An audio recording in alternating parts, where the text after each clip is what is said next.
Hi everyone, Morten Ostad here. Welcome to my channel.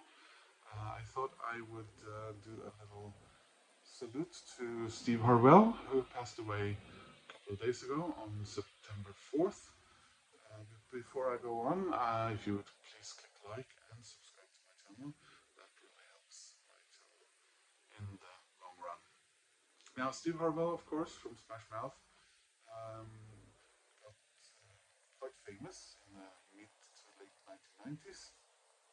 Smash Mouth having formed in 1994 under previous names, or for in the beginning of their career, they just called themselves Smash Mouth, which is apparently some sort of American football saying. And they released their first album, Fushia Mang, in 1997, which is when I discovered them. It was a friend of mine in Denmark, Mikael, who bought their single. I'd never heard of them.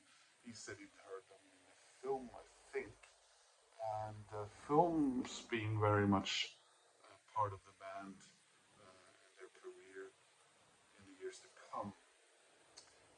This first album, of course, contains hits like "Walking on the Sun," and I think it's probably my favorite.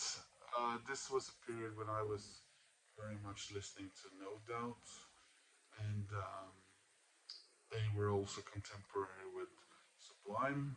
Now, well, No Doubt, of course, were about breakups and nonsense and being a girl and in a man's world. Sublime were probably a bit more about the old, that kind of life. Uh, Smash Mouth were more fun. I wouldn't say comedic, but party music, and that's probably why a lot of their music pops up in those late '90s, early 2000s teenage, high school-ish films. There were, I suppose, there was a new resurgence of that type of movie, um, which you had seen a lot of in the '80s. Um, but maybe not as profound. So Smash Mouth music may have worked well in those. They kept on their career. They released their second album, Astro Lounge, in '99. This spawned a lot of hits as well. Of course, the biggest one is All Star. And All Star blew up because it was featured in the film Shrek. There were also another Smash Mouth song in Shrek. It was I'm a Believer, the Monkey song. But the funny thing is, if you watch the movie for All Star, it's quite clear that this video was recorded for a different movie. It was recorded for the movie Mystery Men, the spoof superhero film starring Ben Stiller, and it worked really well there. But people and the video is really funny as well. But it's funny that the movie people remember this song was a completely different from Shrek. This was their biggest seller by far. Next album, they do Living in the City. All windows are closed. Sorry about that, guys. This was their next album. Get the picture.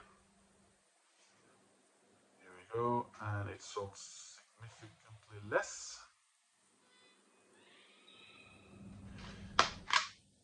You Are My Number One, a Neil Diamond cover. Really known for a lot of covers. This is also around the time, because this came out in 2001, where I saw them in a movie. They were in the movie Rat Race. towards the end of the film, all the crazy people from that movie end up on stage with Smash Mouth. I think they just managed, or one of them, they managed to get their hands on the loot or the money they're supposed to be chasing.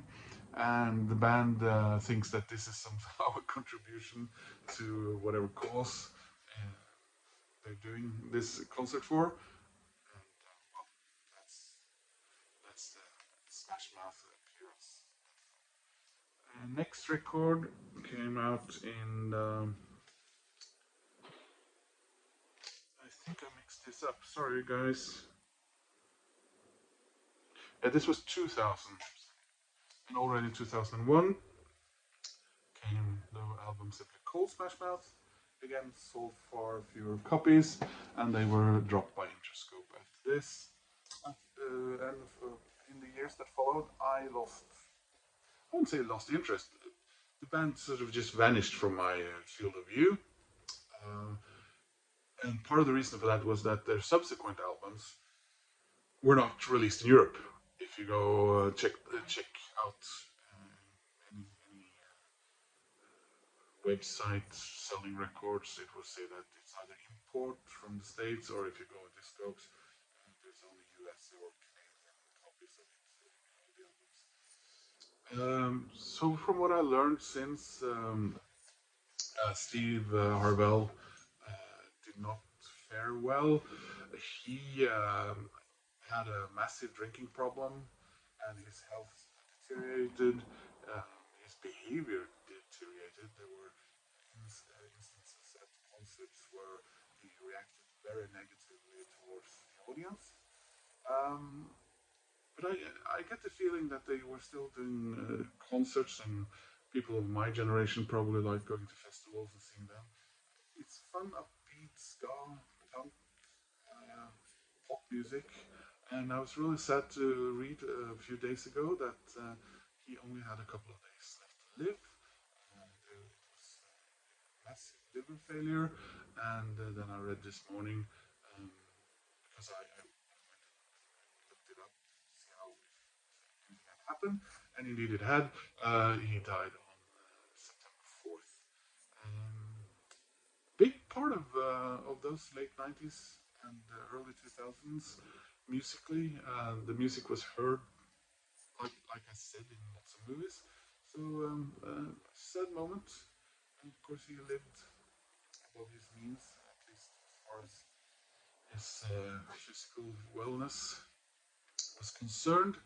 The band still exists. He actually left the band in 2021 due to bad health, and I think the only constant member of the group is the bass player, who is also doing. I think he is the one who's doing the singing when they're performing now.